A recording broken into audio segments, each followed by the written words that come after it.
سەیدڵانی زەمدار ژانی نەبراوەی ئازاد چیکەی نەپساوەی هاوار بەنگاوازێ و بێگیجات دەنگی چیژی دانشگا تەواو گەیشتە دنیا هەروە بەرە و پێش دەڕوا بەگێی نەهێڵین تەنیا مامۆستای قوتابخانە بێکاری کوورەخانە دانیشتووی ئەو شارانە شەقام چاوەڕێتانە ژنجیان ئازادی ژنجیان ئازادی ژنجیان ئازادی ژنجیان ئازادی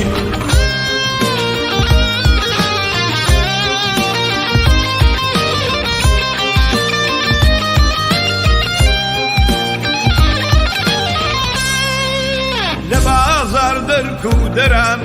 لێرە و لەوێ و هەندەران لە کوچەی ئاسنگەران بابێ نرکەی سەنگەران بۆ زیندانی بێمیوان بۆ سەر سفرەی پڕ لەنان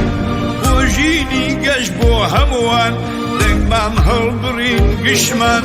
وەرزێرج و تێرکرێکار تاکسی ڕەنجبەر دوکاندار ئێوەی بە پێوەی ناوشار بادەنگتان کەڕکا زۆردار ژنجیان ئازادی ژنجیان ئازادی ژنجیان ئازادی ژنجیان ئازادی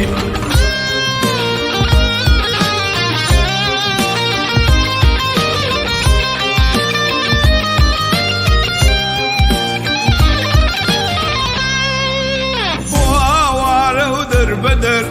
کوردستانی بێکۆڵبەر کۆمەڵگایەکی سەروەر هەواڵانی بەردەسەر سڵاو سڵاوم بۆ داد بۆ ئێرانێکی دڵشاد لە گۆڕنانی ئیسبداد کوردستانێکی ئازاد مامۆستای قوتابخانە بێکاری کوورەخانە دانیشتووی ئەو شارانە شەقام چاوەڕێتانە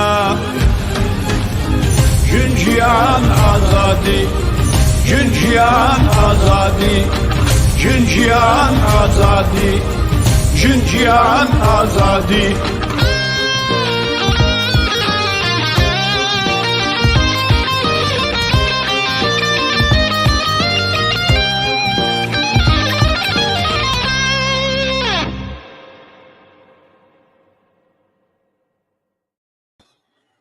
سڵاتان لەبێت ئەم کاتتان باش بینەرانی خۆشەویستی تلڤیزیۆنی کۆمەڵە هیوادارم کە لە هەر شوێیەکان ساغ و سڵامەت بن ئەمڕۆ یەکی گوڵانی 1403 هەتاوی بەرابەر لەگەڵ 20 ئەڤریلی 2024 زاینی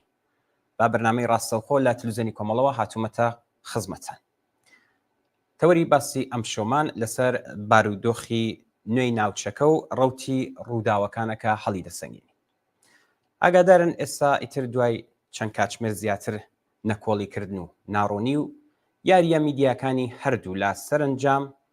ئەوە ڕوون بۆتەوە کە کاتژمێر 5 سەر لە بەیانی ڕۆژی هەینی 31 خاکەلێوە ئیسرائیل بە 4 موشک لە ڕێگەی فڕۆکەی جەنگیەوە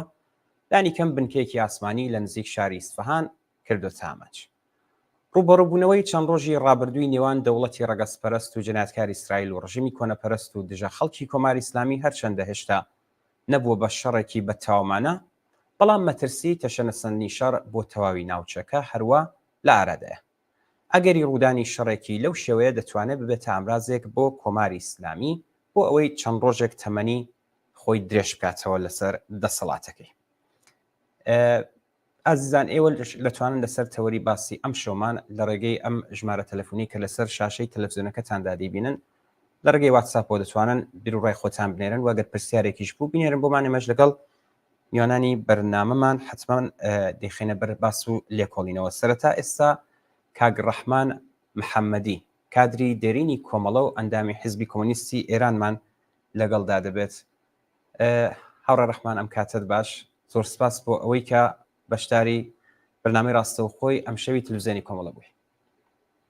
سڵاو بۆ ئێوەش وە بینەرانی تلویزیۆنی کۆمەڵە زۆر سپاس بۆ ئێوە کە دەرفەتتان بەخسان بۆ بەشداریکردنم لە بەردەما. زۆر مەمنون، دەستان خۆش بێت. لە خزمەتتانم بۆ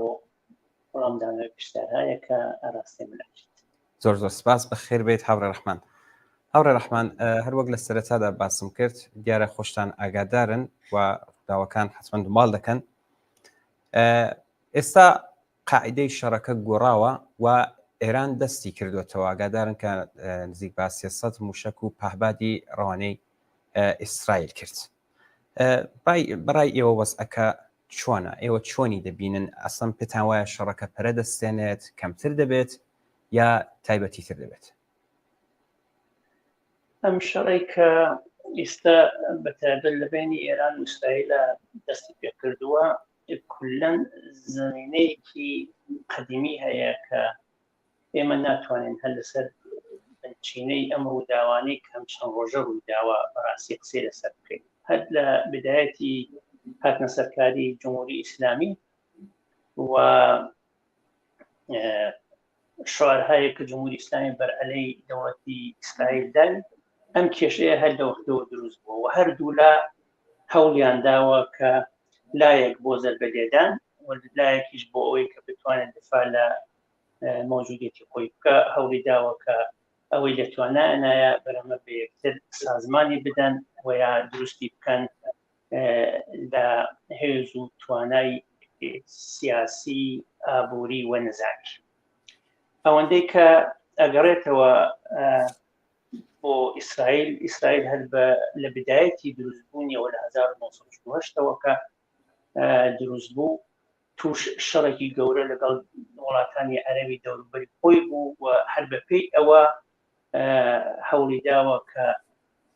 سیستمێکی دفاعی قەوی بۆ خۆی دیاری بکات کە لە شەڕ لەگەڵ ئەو وڵاتانە بتوانێت مۆجودیتی خۆی ڕابگرێت. هەر بەپێی ئەوە توانیوێتی لەباری تەکنۆلۆژیەوە هەر لە ڕۆژی ئەوڵەوە هەوڵ بدا کە سەردەمیانە بەڕاستی دەستی بگا بە فەناوەری ڕۆژ و بەپێی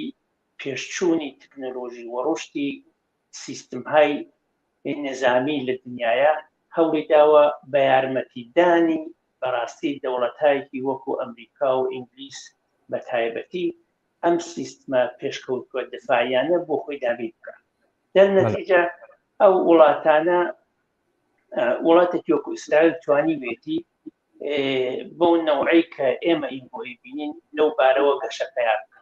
ئێرانیش دیارە کوتم هەر بەهاتنە سەرکاری شعاری ئەوەیدا کە هەدەفێکی لە بینبردنی دەوڵەتی ئیسرائیل و بەپێی ئەوە هەوڵی داوە کە لە هێز و سازمانهای جۆراوجۆری منتەقەکە کەڵک وەربگرێت بۆ ئەوەی کە بتوانێت سپەرێک لە پێش خۆیەوە بەرامبەر بە ئیسرائیل سازمان بدات، وەکو ئەو وڵاتانەی کە بەتایبەت هێزی مەسەبی شیعەیان تایە توانی کە بەتایبەت لە لوبنانەوە دەستی پێکرد لە شەڕی ناوخۆیی لوبنان کەڵکی وەرگرتووە یارمەتیدەری ئەو هێزانە بوو کە لەباری مەسەبیەوە بە دەوڵەتی ئێران نزیک بوو. دیارە ئەم سازماندەیی ئەم هێزانە پەرەیسەن لە دەورەهای مختلفە بۆ ئەوەی کە مزاحمەتهایەک بۆ ئیسرائیل فراهم بکەن، وەکو بینیمان لەم ساڵانەی ئاخریا لە سووریا، وەکو بینیمان لە یەمەن لەگەڵ حوسیەکانە ڕاوەبردێکی فعالی سیاسی و نظامیان دامەزران، لە عێراق لەگەڵ بەشی لە دەورانی شەڕی ئێران و عێراقا هەوڵیدا کە سازمانهای شیعە مەزهەب کە دروست ببوون ئەوانە سازمان بدا، لەباری سیاسیەوە بەخۆیان نزیک بکاتەوە، لەباری فکریەوە، لەباری اقتصادیەوە تەمینیان بکە، لەباری نظامیەوە تەچیزیان بکە و ئاموزشیان بدا. ئەمانە دیارە پرۆسەیەکی ئەتوانم بڵم 30 ساڵەی کێشاوە تاکو بە ئەمڕۆ گەیشتووە. ئەگەر ئێمە ئەو پرۆسەیە هەمووی باس بکەین ڕەنگە بەرنامەکە مەجال نەدا، بەڵام بە تەوری واقعی ئەو شەڕی کە ئێمە ئەیبینین ڕاستەوخۆ لەم دوو سێ ڕۆژەی گوزەشتەیە ئیسرائیل و ئێران دەستیان پێ کردووە شەڕێک نییە کە تەنیا بۆم دوو سێ ڕۆژە بگەڕێتەوە بۆیە ئەبێ تمشای ئەو تاریخچەیە بکەین کە ئەم دوو وڵاتە بەرامبەر بە یەکتر کردووانە بۆیە لە شەڕی ئیسرائیل لەگەڵ ئێران و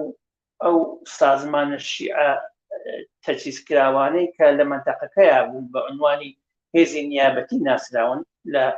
فەرهەنگی بە ئیسڵاح تەبلیغاتی ئەوانەیە ئەو هێزە نیابەتانە تا ئێستا مزاحمەتایەکی فراوانیان دروست کرد بۆ ڕژیمی ئیسرائیل و حقیقەتەن بە بەهانەی وجودی ئەو هێزانەش ڕژیمی ئیسرائیل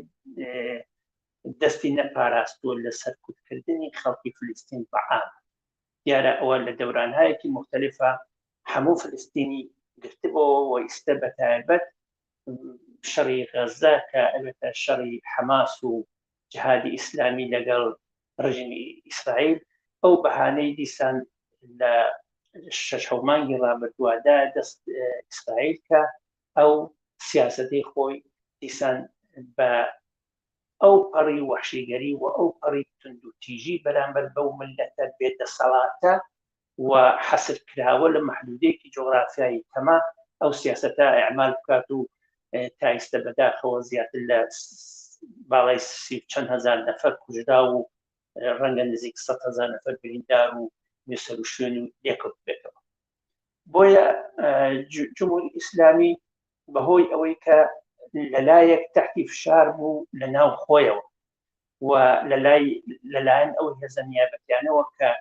بۆ پشتیوانی لێ ناکرێت بۆ جواب نایە بۆ بە سوورەتێکی ئەلەنی نایەتە مەیانەوە کە بتوانن زەربەیەکی قورستر و لە حاڵە تەأسیر گوزارتر لە ڕژیمی ئیسرائیل بدەن ئەوە دیارە جمهوری ئیسلامی سەرکێکی لە پشتیوانیکردن لەوان گرتە پێشە لە دوای ئەو شەڕێک کە حماس دەستی پێ کردووانە خۆشحاڵی خۆی دەربڕی ئافرینی بوو بەو هێزانە ماندوو نەبوونی لێکردن بەڵام بەهۆی ترس و واهمەیە کە لە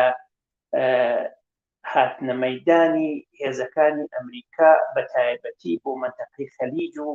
بۆ مەنتەقەکانی دەوروبەر ترس و واهمەیەکی کەوتە دڵ کە ئەگەر ئەو دەست بەرێت بۆ دفاعکردنی ڕاستە و خۆ لەو سەردەمەیە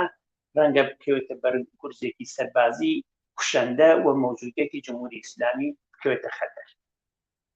لەو بارەوە ئەو ملاحزاتانەی لەباری نظامیەوە لە نەزەراگرت و توانی کەسدار و مەریس خۆی کێشێت تاکو ئەم هەفتەی ڕابردوو کە بەهۆی حملەیەکی کە ئیسرائیل کردی بە ساختمانی کونسلگەری ئەو لە دەمشقی پایتەختی سووریە فشارەکان لەباری لە ناوی خۆی ئێران بە حەدێک بۆ دەستگای حاکمیەتی ئێران زۆر بوو کە نەیەتوانی بێدەنگی لەوە زیاتر لە کاری ڕاستەوخۆ بەرامبەر بە ئیسرائیل ڕابگرێت لەبەر ئەوەی کە هەزینەیەکی زۆری جەنگی کردبوو پوڵێکی زۆری خەرج کردبوو مەسرەفێکی زۆری بۆ هێزە نیابەتانە ڕاستیەکەی لەبەر چاو گرتە بوو ئەگەر جواب نەهاتایە و ئەگەر حرەکەتێکی نەکردایە هەم لەباری سومعە و ئیحترامی ناوخۆیەوە زۆر زەرەریە کرد هەم ڕەنگە نەیتوانایە تا حەدێکی زۆر لە مناسباتی منتەقەیی و چێ و ئیحترامی خۆی ڕابگرێت بۆیە دەستی دا بۆ حرەکەتەی کە هەفتەی ڕابردوو ئێمە دیمان جمعەی گوزەشتە کە بە زیاتر لە سەدانەوە موشک و پێهبات و سلاحی جۆرا و جۆر حملەی کرد ڕاستەخۆ و عەلەنی دیارە زەمینە سازی کرده بوو قەول و قەرارێکی دابوو بە ئەمریکا و بە وڵاتانی دیکە کە هەوڵ ئەدا کە زەرەر و زیانێکی ئەوە دیارە و تەوافقاتە لەژێرەوە بوو و عەلەنەن ئەو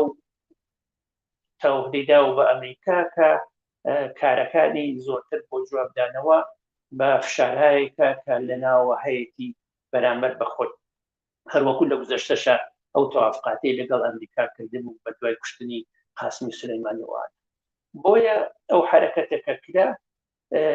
بە دەرەجەیەک ئیسرائیل تاپۆیەکی بوو لە چەندین ساڵ لە 1940ەوە تقریبا غیر ئەس عێراق کە لە شەڕی کوێتە چەند موشکێکی ئاراستە ئیسرائیل کرد وڵاتێکی دیکە نەبوو کە ڕاستەوخۆ ئاوە خاکی ئیسرائیل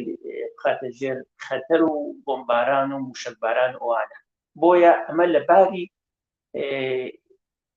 کولەن وجهەی نظامیەوە با تەوەجۆ بەم هەموو تەکنۆلۆژیەوە با تەوەجۆ بەو ترس و خۆفەی کە بەرامبەر بە دەستگاهای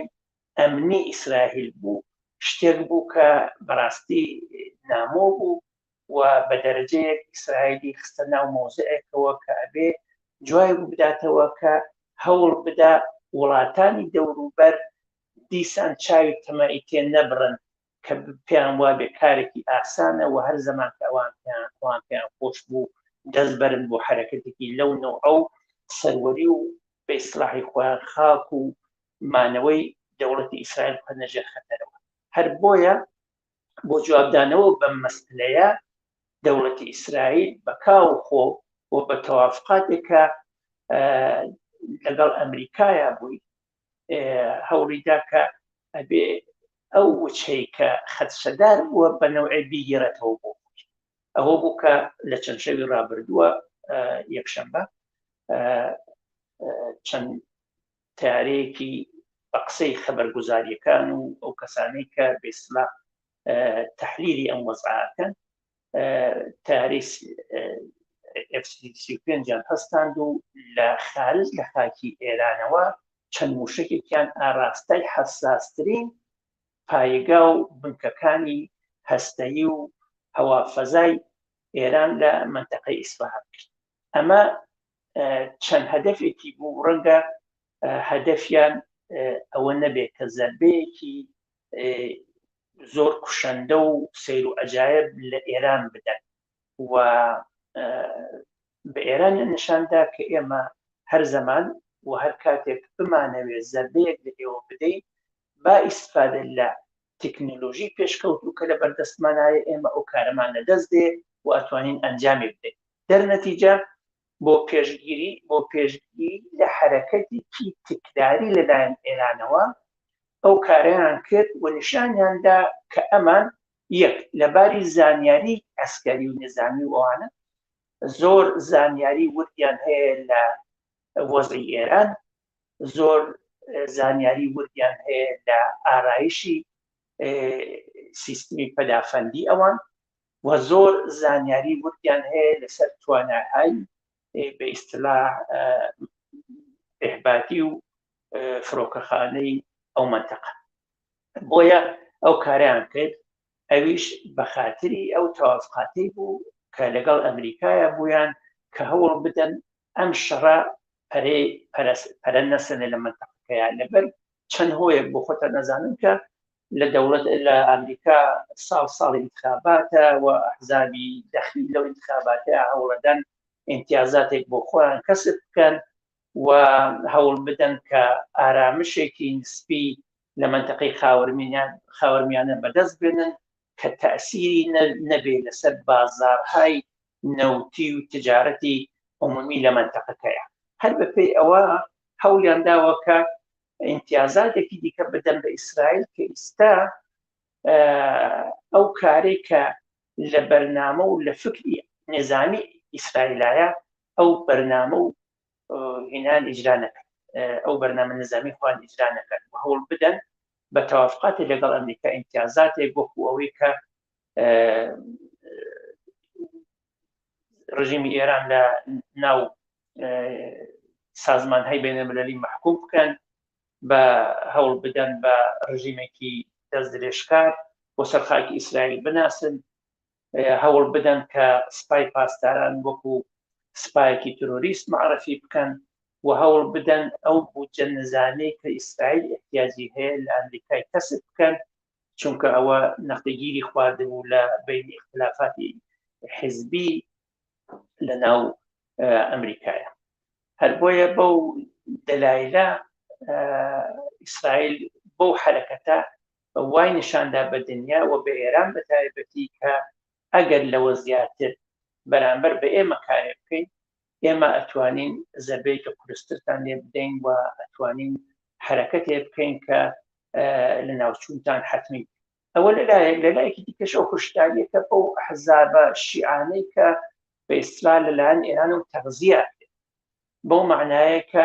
ئێستا ئەبینین حرەکەتێک کە دوێ شەو بەرامبەر بە حەجی شعبی لە عێراق کراوە. ئیسرائیل بە پێی خەبەری خەبەرگوزاریەکان ئەوەڵین جارە کە ڕاستەوخۆ لە ناو خاکی عێراقا ئەو هێزانە ئەداتە بەرهێرش و لە حاڵە مستەقیم شەڕیان لەگەڵاکە، یا هەوڵی داوە کە هێزەکانی ڕەهبەرانی هێزەکانی شیعە لە لوبنان و لە سووریە و لە ئەو وڵاتانی دەوروبەر کاتە ئامانج بۆ ئەوەی کە قدرەتی ئیجرایی شەڕیان لێکەم بکاتەوە. بۆیە ئیسرائیل لەو منتەقانەی کە پێی ئەکرێ و پێی وایە ئەبێ ئەنجامی بدا، من پێم وابێ خازی لە خاکی عێراق هەوڵ ئەدا کە ئەو شەڕەی خۆی لەگەڵ ئێران فعلەن لە دەرەوەی خاکی ئێران هەرە پێ بدا و ئەو مەسئلەیە زۆر تەأسیری نابێت لەسەر مەسئلەی فرۆشی نەوت و تغییر لە بازاڕەکانی جەهانیە بەڕاستی لەو بارەوە، و ڕەنگە ئەمریکا زۆر ئەوەی پێ ناخۆش نەبێ، بەڵام ملاحزەیە کە هەیەی ڕەنگە ملاحزەیەکی بینی ئومێدێک بۆ زیندووکردنەوەی تەوافقاتی ئەتۆمی و ئەم نەوەشتانە بێ لەگەڵ ئەمریکا و ئێران کە ئەیانەوێت کە لەو بارەوە مشکلەیەک بۆ ئەمریکا دروست نەبێت. بەڵام بە نەزەری من ئیسرائیل هەوڵەدا لەو جبهانەی کە هێزە نیابەتەکانی لێیە دەست بۆ شوێنێ وە شەڕەکە بەڕاستی بەو چەند حرەکەتە کە ئیسرائیل ئەنجامی داوە کۆتایی نایە لەم سەردەمەیە، و هەوڵەدا دەست بۆ شوێنێ لە حوسیەکان بە تەوری مستەقیم و سووریە و حیزبوڵاش کە ئەوە لە لوبنان هەمیشە مەیانی شەڕی بووە ئیدامەی ئەدا، و هەوڵەدا کە حەجی شعبیش ئەو هێزانەی کە تا ئێستا دەستیان بردووە بۆ تەقەکردن بە پێهباد و بە موشەک لە عێراقەوە ئەوانە شەر بە ئامانج بگرێت و چاوپۆشی لەو مەسائلە نەکات. ئەوانە بە نەزەری من مەسئلەیەکن کە لەم دەورەیە ئێمە شاهیدی ئەبین و کەم وابێ ئیسرائیل لەو بارەوە محدودیتێک بۆ خۆی ناکرێت. زۆر باشە کاک ڕەحمان، ئێوە ئاماژتان بە یەک دوو خاڵی زۆر گرنگدا، چ لە بواری تەکنۆلۆژی نظامی چ لە بواری زانیاری و ئیتلاعات. دیارە ئێستا ئامێتێکی زۆری هەیە چ زانیاری و ئیتلاعات کە هەر وڵاتێکی بێت. ئیسرائیل ئەو زانیاریە وردانە و ئاوا ئەو دقیقانە مەسەڵەن کە هەیە تێرۆگۆ بخۆت لە قسەکان تا ئاماژتان پێدا لە دەمەشق لە سووریا کۆنسولخانەی ئێرانی کردە ئامانج و لەوێش وەر زۆر جاریش بەرپرسە باڵەکانی سپای قودس لەوێ تێرۆر دەکات. ئەم زانیاریە ورد و دقیقانە ئیسرائیل چۆن بەدەستێنێت؟ ئایا نفوزی هەیە ئەو زانیارانە دەکردرێت یا هەرو تەکنۆلۆژی کە خۆتان لە سەرەتادا باستان پێکرد؟ ئەگەر دەکرێت لەسەر ئەمە کەمە قسەما بۆکەی. من پێم وابێ هەموو وڵاتەکان ئێستا شەڕی زانیاری و ئیتلاعاتە. بەڵێ هەموو وڵاتەکان ئێستا هەزینەیەکی زۆر یانداناوە بۆ ئەوەی کە بتوانن لەسەر دژمنەکانی خۆیان ئەوەندەی کە پیانەکەی ئیتلاعات کۆ بکەنەوە. ئیتلاعات وەکو سەرکی قەدیم نییە کە بە نەفەرێک بنێرن و جاسوسیان بۆ بکات و ئەم نەوەشتانە. ئێستا بەهۆی گەشەکردن و پەرەسەندنی دنیای تەکنۆلۆژی کاری بۆ هەموو ئەو وڵاتانە ئەوەندە ئاسان کردوتەوە کە بەشێکی زۆر کەم وەکو ڕابردوو تەکیەکەنە سەر ئەشخاص و چوزانم جاسوسهای زبدە و تربێت شدەوانە ئەوانە هەر هەن، بەڵام ئێستا کاری سیخوڕی چەند منزورەیە، ینی چەند منزورە بۆ معنایە کە ئەو جاسوس هەر هەیە، جاسوس لە هەموو وڵاتەکانە ئامۆزش ئەدرێن هەزینیان بۆ هی نەکرێت، بەڵام تەکیەی ئەساسیان لەسەر ئەو زانیاریانە نییە، بەڵکو زانیاریهایەکیان کە لە باری تەکنۆلۆژیەوە دەست دەکەوێ لەگەڵ ئەو زانیاریانەی کە ئەشخاصی جاسوس و ئەوانە پێیاندا تەطبیقی ئەدەن، هەماهەنگیەکەن و تاکیدیەکەن جا وەختی ئەقدامی لەسەرەکەن. بۆیە ئێستا پێتان سەیر نەبێت مثلا بۆ نمونە لە دوای شەڕی ئێران و عێراق کولەن سیستمی باسازی ئەو بەشانەی کە ئێران بودجەی بۆ دانا درا بە سوپای پاسدار وە سەرانی سوپای پاسداران لەم پرۆژانە حیفومەیرێکی زۆریان کرد دزێکی زۆریان کرد یعنی ئەوەندەی کە بۆ خۆیان هەڵگرت و بۆ زندگی شخصی خۆیان و بۆ کاری شخصی خۆیان زەخیرەیان کرد و ئەولایان خست ئەوەندەیان خەرجی بەڕاستی پرۆژەکان نەکرد هەروەکو بۆ خۆتان لە ئەخباری شاردیتانە بەدەیان لەو دزیانە کە کەشف بووە بە ملیاردا یعنی ئەوە نییە کە ئێمە بڵین پوڵێکی کەموانێ بەڵکو پوڵێکە کە ئەتوانێت هەزینەی مەسەلەن چەندین ساڵی سیستمی ئامۆزش پەرۆژی بدا هەزینەی چەندین ساڵی سیستمی دەرمانی ئێران بدا هێنی ئامۆزش پەرۆژ بدا یا هی ئۆرگانهای جۆراوجۆری دیکە هی ڕێگاوبان بدا بەڵام ئەمە کە بیندرا بە نەوعێک حرس و جۆشێک لە ناو بەخشێکی خواردتری هێزەکانی سپای پاسداران و دەستگاهای ئەمنی دروست بوو کە بۆ ئەوانی سەرەوە ژیانێکی ئاوا مڕەفا دارای پرۆژەهای قەوی اقتصادی و هەر کامێکیان بوونە سوپەر ملیاردێر بۆ ئێمە نەبین هەر بۆیە لەو بارەوە هەوڵەکانی دەوڵەتانی دەوروبەر دەوڵەتەکانی گەورە ئوروپایی دەوڵەتی بەتایبەت ئیسرائیل کە لە شەڕێکی بە ئیستیڵاح شادراوەی و ئەلەنیا بوو لەگەڵ ئێرانە هەوڵیاندا کە ئەو مۆرانە جەزب بکەن بیان دۆزنەوە و ئەنگیزەیان بۆ پۆپەیاکردن کە تیابەدیە کرد بەکڕینی زانیاری و ئیتلاعاتێکی ئەمنیەتی و نێزامی کە بوویان ئەوان توانیان بەڕاستی لە هەموو قوشبنێکی ئەو سیستمی جمهوری ئیسلامی کەس پەیا بکەن و ئیتلاعاتی مۆردی نیازی خۆیان بەڕاستی کەسب بکەن و بەدەست بێنن و ئیسفادەی لێ بکەن هەروەکو لە ساڵانی ڕابردووە دیمان چەندین دانشمەندی ئەتۆمی ئێرانیان هەر لە ناو خێبانەکانی تاران هەر لەبەر ماڵەکانیان ترۆرە کرد یا کەسێکی مهمی وەکو فەخری زادە کە بە ئیستیڵاح وەکو باوکی ئەتۆمی ئێران ناسرا بە سیستمێکی زۆر قەڵک وەرگرتن لە هۆشی مەسنوعی و سیستمهای ماهوارەیی و ئەوانە لە بین برد کە بۆ خۆشیان تا ماوەیەکی زۆر نەیانتوانی ساغ ببنەوە کە ئەمە چۆن کوژەوانە یعنی منزورم ئەوەیە ئەمانە بە ئیتلاعاتێک ئەکرێ بە سیستمی ئەکرێ کە خەڵکیان ئەبێت لەناو ئەو دەم و دەستگایە بە وردی ببێت بۆیە بە نظری من دەوڵەتی ئیسرائیل توانیوەتی نفوس بکاتە ناو سیستمی ئەمنیەتی جمهوری ئیسلامی و بەشێکی زۆر لەو کەسانەی کە دەرگیری ئەم کارن بکڕێت ئەگیریان بکات و لە شەڕ لەگەڵ ئێرانە بەکاریان بێت بۆیە بە نظری من غیر از مەسەلەی تکنۆلۆژیوانە کە ڕۆڵێکی ئیستە زۆر سەردەمیانە هەیە ئیستە ماهوارە هەیە کە ئەسم پێویست بۆ ناکە خەڵک بنێری کە بزان کە لە ئیسفەهان چی هەیە دوای تمەشاقی دوای ئەو موشک بارانەی چەند شەوی ڕابردوو بەهۆی محدودیت دروستکردن لە منتەقەکە و نەهێشتنی ئەوەی کە خەبەرنگار بچێتە ئەو منتەقانەوە ئێران نەیهێشت کە هیچ زانیاریەک لەو منتەقە بڵاو بێتەوە بە خەبەرگوزاریەکان بگات لەم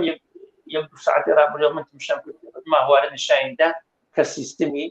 بێسلات پەدافەندیەوە دژە ئاسمانی ئێسێسە کە کڕی بوویان لە رووسیا ئەوە لە بین چووە و فۆنسایان کردێتەوە بۆیە ئەمانە مەسایلێکن کە وڵاتان تەرکیزەکەنە سەریان و بە نظری من کڕێنی کەس و ئیسفادەکردن لە سیستمی تکنۆلۆژی تازەی سەردەمیانە توانیوێتی بەو ئەندازە زانیاری و ئیتلاعاتی پێویست بۆ هەر حرەکەتێکی نظامی بۆ ئیسرائیل بەدەست بێنێ و گورجی خۆیان بەو دقەتە بۆ شوێنەکە هەموو خەڵک پێی سەرسامە بێت. زۆر باشە کاک ڕەحمان تازە باسەکەمان هەر لەسەر ئەم شەڕی زانیاری و ئیتلاعاتیە باشە شەڕی میدیایی و شەڕی ڕەوایەتی من یەک پرسیارم هەیە دیارە ئەمانە زۆر گرینگە ڕەوایەتی کۆماری ئیسلامی چ جیاوازیەکی هەیە لەگەڵ ڕەوایەتی ئیسرائیل؟ جمهوری ئیسلامی هەر لە بدایەتەوە هەوڵی داوە خۆی وان نیشان بدا کە هێزێکی زۆر قودرەتمەندە، زۆر سیستەمی بە ئیسڵام نظامیەکەی قابلی مەقایسە نیە لەگەڵ دەوڵەتانی دەوروبەر، و هەر بە پێی ئەوەش هەوڵی داوە کە لە هەموو ئیمکاناتی بە ئیسڵام ژیانی عمومی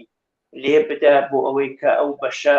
تەقوێت بکە. دیارە ئەو بەشە بەکڕینی لە دەرەوەی وڵاتە بەشێکە بۆ بەشێکە کە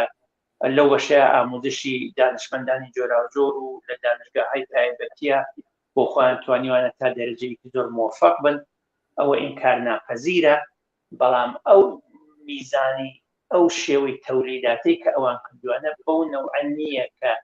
بتوانێت مقابلە بکە لەگەڵ سیستم‌های پێشکەوتووی دنیای غەرب بەڕاستی.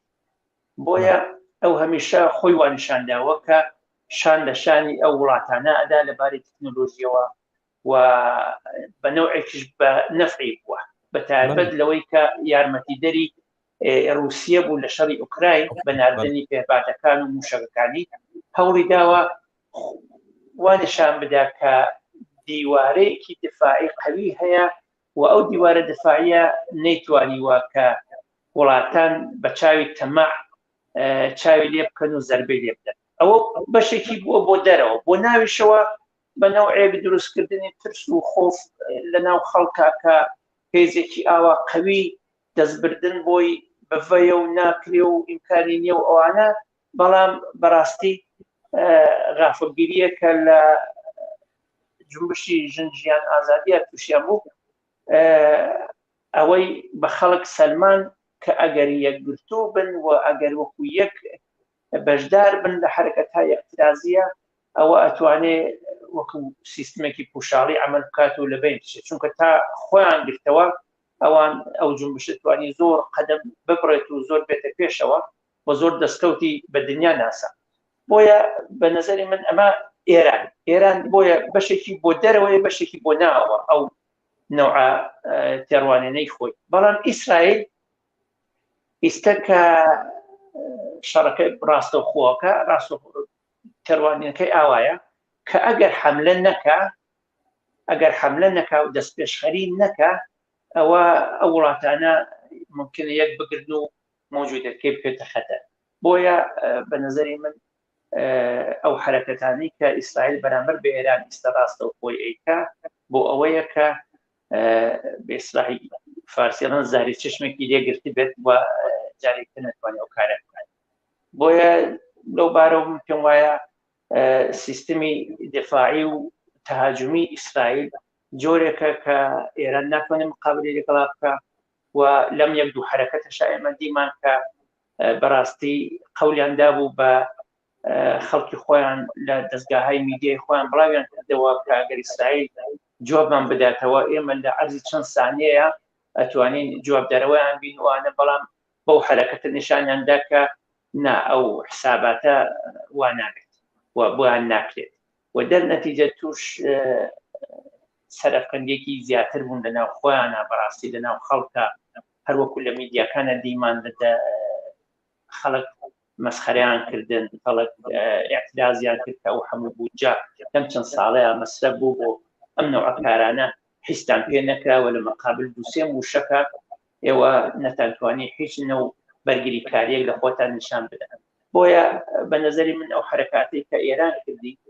یا ئەو جوابانەی کە ئیسرائیل دایەوە لە مەجموعە بە زەرەری ئێران لە مەنتەقەیە تەواو بوو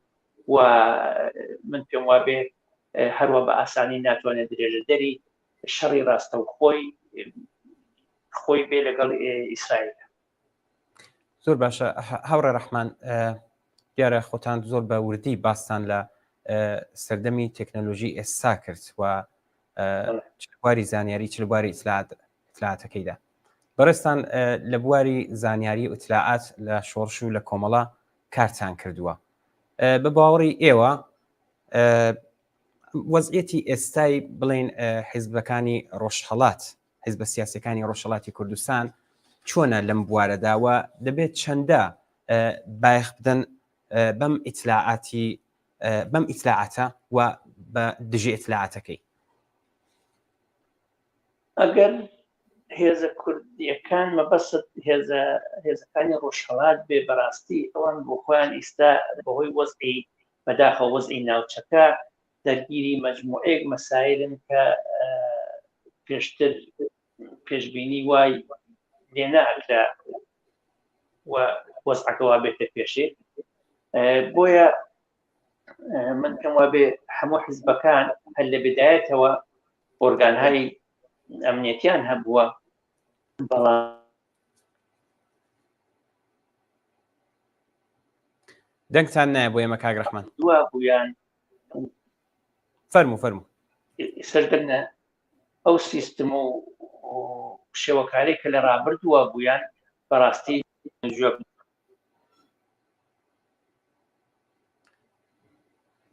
هاورە ڕەحمان دەنگتان فەرموو ئەوە بەداخەوە تەلەفۆن دێک و کەشە نییە بەڵام ئەو شێوەکاری کە لە ڕابردووە بوو بەداخەوە ناتوانێت جواب دەرەوەی ئەم سەردەمە بێت، لەبەرەوەی ئەم سەردەمە شەڕی کەڵەشینکۆف و شەڕی چوزانم RPG و ئەم نەقەشتانە نییە و بۆ خۆ پاراستن بێ ئێمە بتوانین بە دەرەجەیەک لە تەکنۆلۆژی کەڵک وەربگرین کە ئەوە لەناو ئێمەیە ڕەنگە زەعیف بێت و تا ئێستا ئەو ئیسفادەی کە بێ بیکەین نەمان کردووە و لەمە بەدواوە بێ هەوڵ بدەین کە کەسی بۆ تەرخان بکەین، کەسی بۆ پەروەردە بکەین و سەر دەربێنین لەم سیستمە تازانەی شەڕی ئیتلاعاتی و چوزانم کەڵک وەرگرتن لەو سیستمانەی کە بتوانێت بۆ پاراستنی خۆمان ئیسفادەی لێ بکەین. بەڵام هەروەکو بۆ خۆشت ڕەنگە ئاگادار بیت لە من باشتر ئاگاداری کە هێزەکانی ڕۆژهەڵات ئیستا بە دەلیلی بوونیان لە باشووری کوردستان بۆ مەحدودیەتایەکە لەو بارەوە هەیەنا ڕەنگە مەجالێکی وا سیر و عەجایبیان نەبێت کە خۆیان دەرگیری ئەوە بکەن لەبەرەوەی کە هێزێکن لە وڵاتێکی دیکە پەناهەندەن وەردوگان هەیە یا وردوگان بووە یا هێزێکی وا سیر و عەجایبی ئەسکەریان نییە کە بتوانن بەو شێوەیە کەڵک لەو وەزعە وەربگرن کە خۆیان پەروەردە بکەن لەو بوارەیە. بۆیە من پێم وایە ئەو سیستمەی کە هەر حیزبێک بۆ خۆی هەیەی ناتوانێت جوابدەرەوەی پاراستنی واقعی ئەوان بێت، بۆیە ئەکرێت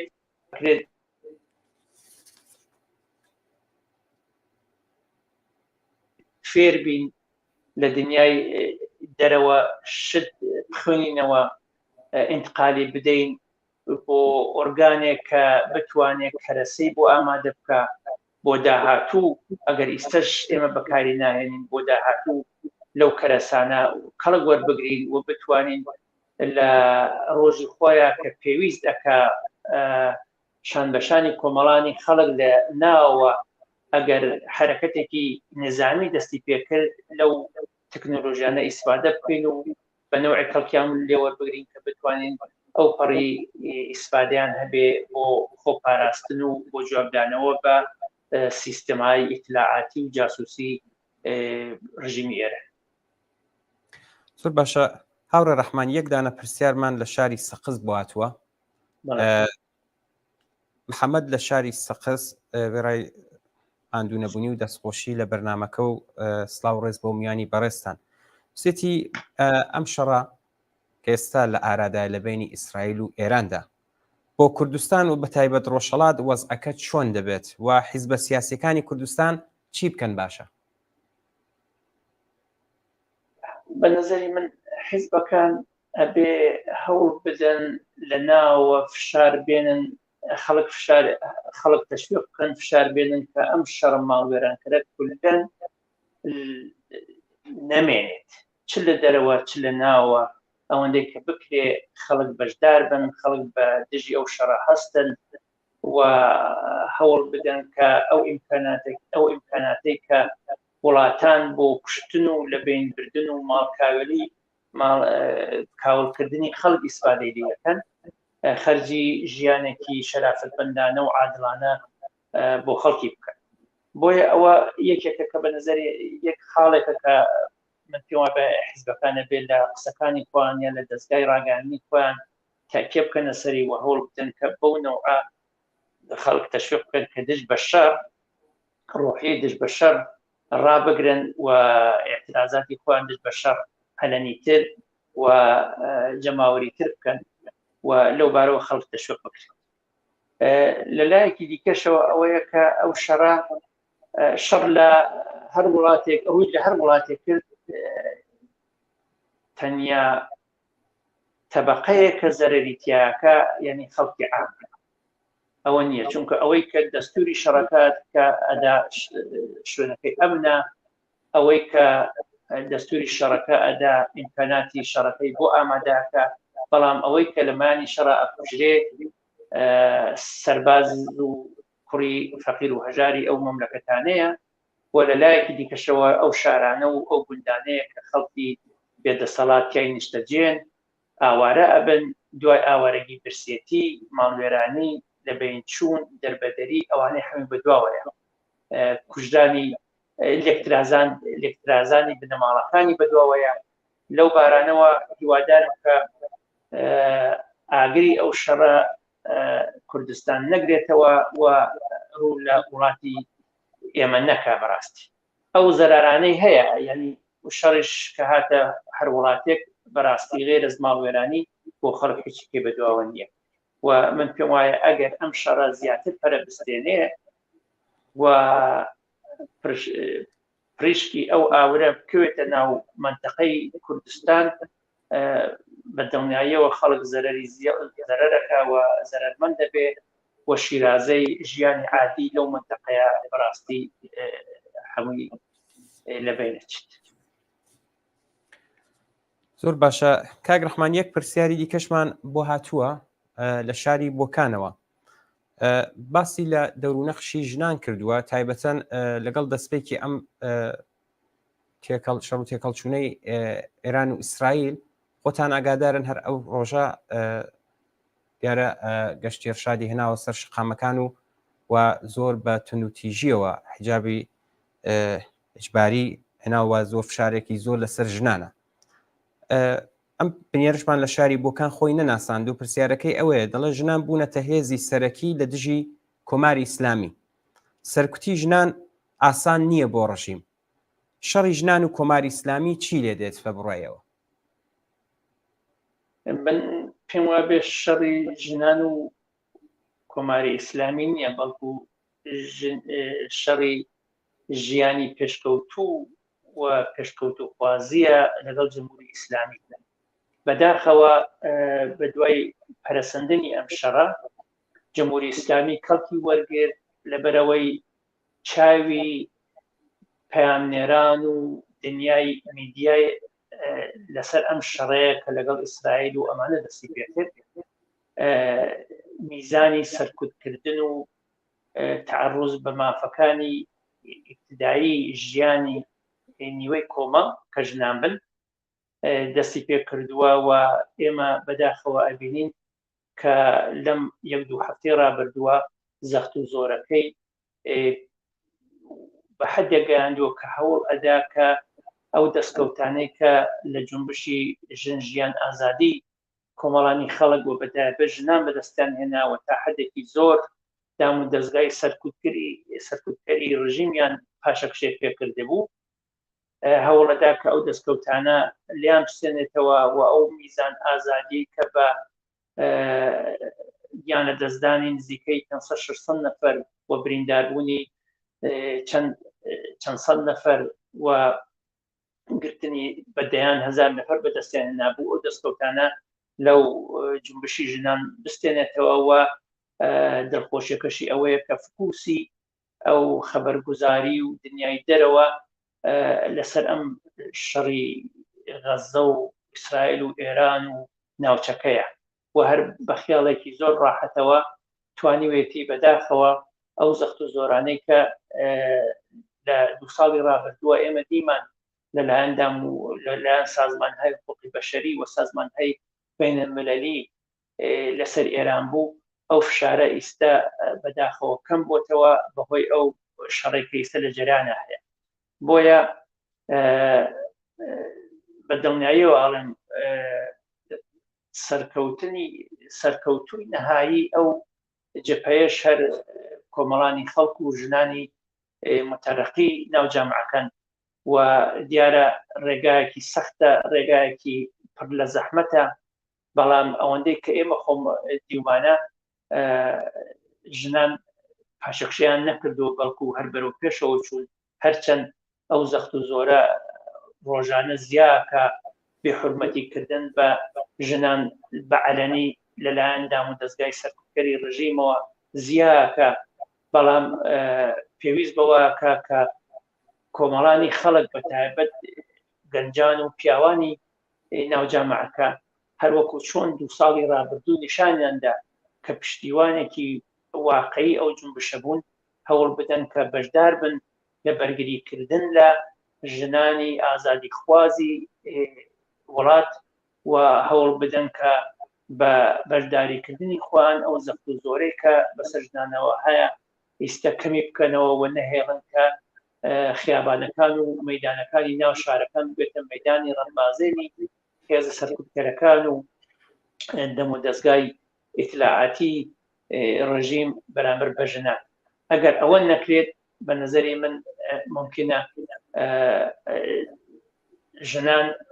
نەتوانن بەتەنیا لەو مەیانەیە سەرکەوتوو بێنە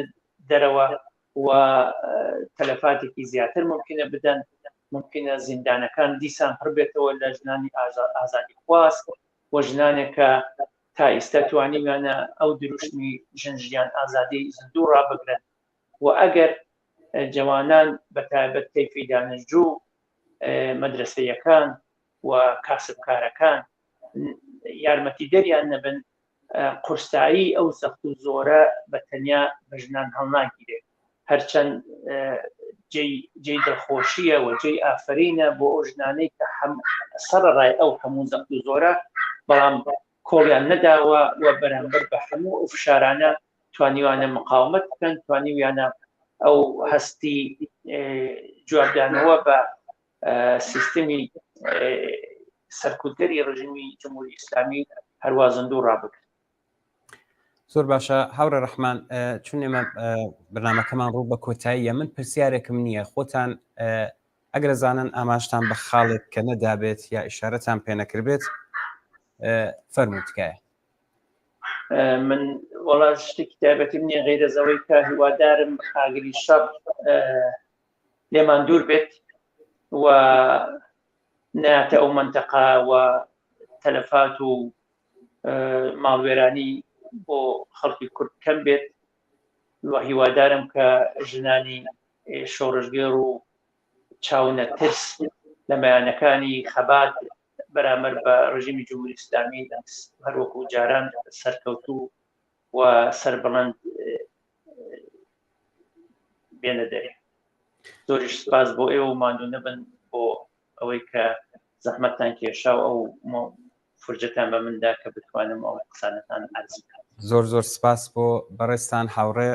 ڕەحمان محەممەدی، کادری دەرینی کۆمەڵە و ئەندامی حیزبی کۆمونیستی ئێران، بۆی کە بەشداری بەرنامەی ڕاستەوخۆی ئەم شەوی تەلەڤیزیۆنی کۆمەڵە بوو. زۆر سپاس. زۆر سپاس. بەڵێ ئازیزان و خۆشەویستان، سپاس بۆ ئێوەش کە تا ئێستا لەگەڵمان بوون، سپاس بۆ ئازیزانش کە بەشداری ئەم بابەتە بوون و پرسیاریان نرد. هیوادارین کە بەدڵتان بوو بێت و کەڵکی پێویستیشتان لێگەر بێت. تا بەرنامەیەکی ڕاستەوخۆی تر، هەر شاد و بەختەوەر.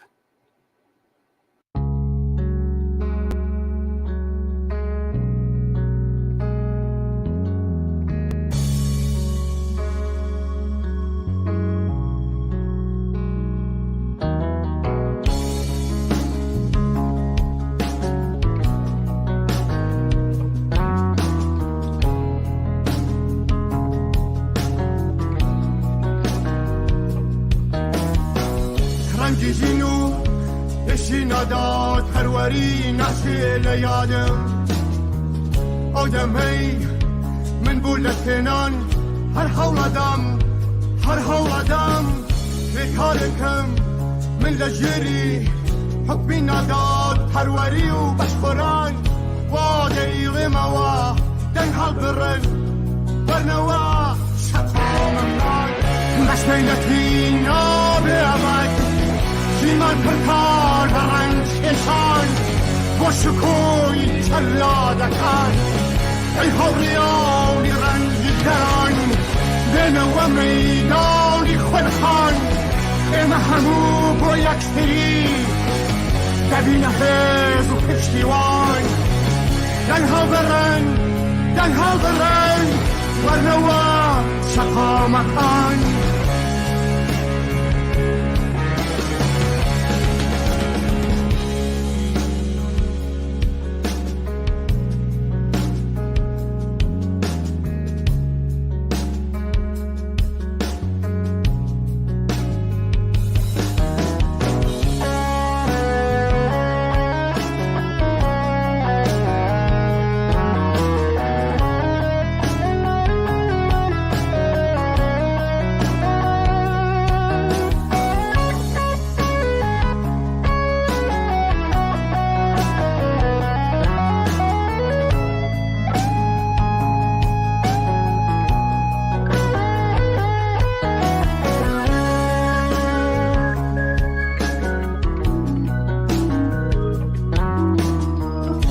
جیجینو بشی نداد پروری نسل یادم آدم هی من بولتنان هر حولدم بکارکم من لجری حبی نداد پروری و بشبران وادی موا دنها برن ورنوا شطامتان کنشان من ناروحنه ولی برزو ما پیرون من آدمی دمانوه روکنو شقامتان روزگار کمر دل شنازی و کامدان با طرف سوری خیاوانو شنکان دنها برن ورنوا شقامتان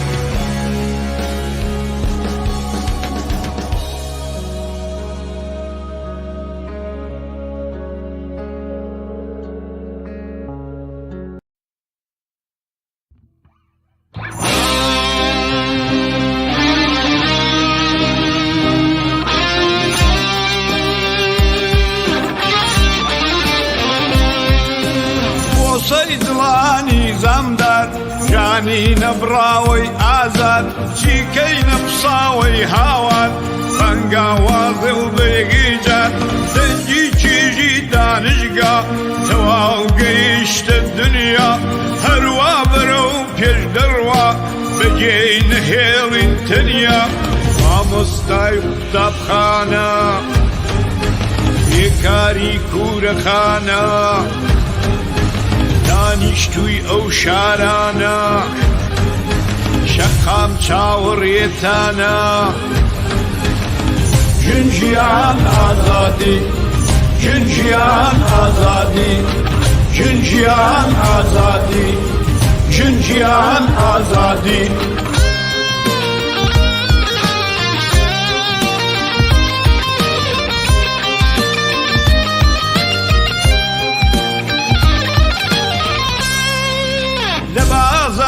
كودران ليرو لويو هندران لكوچي آسنگران بابين ركي سنگران بو زنداني بيميوان بو سر سفري پرلنان بو جيني قش بو هموان دنگمان هلبرين قشمان وزير جو تير كريكان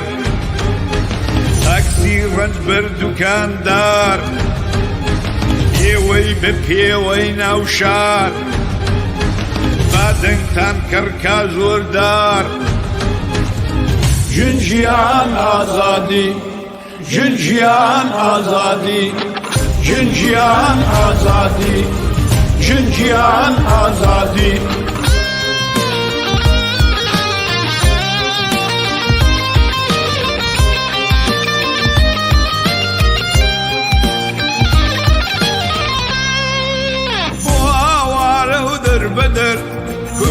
برسانی بێکۆڵبەر کۆمەڵگایەکی سەروەر هەواڵانی بەردەسەر سڵاو سڵاوم بۆدان بۆ ئێرانێکی دڵشاد لە گۆڕنانی سبدان کوردستانێکی ئازاد مامۆستای و قوتابخانە بێکاری کوورەخانە دانیشتووی ئەو شارانە شەقام چاوەڕێتانە ژنجیان ئازادی ژنجیان ئازادی ژنجیان ئازادی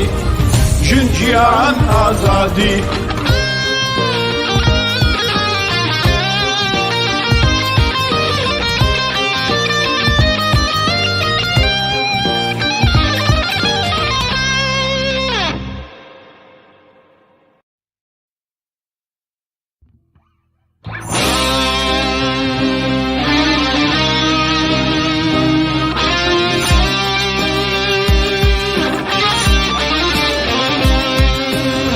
بۆسەی دڵانی زەمدار ژانی نەبراوەی ئازاد چیکەی نەپساوەی هاوار ڕەنگاوازێ و بێگیجات دەنگی چیژی دانشگا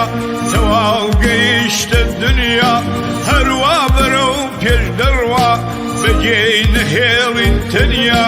مامۆستای و قوتابخانە بێکاری کوورەخانە دانیشتووی ئەو شارانە شەقام چاوەڕێتانە ژنجیان ئازادی ژنجیان ئازادی ژنجیان ئازادی ژنجیان ئازادی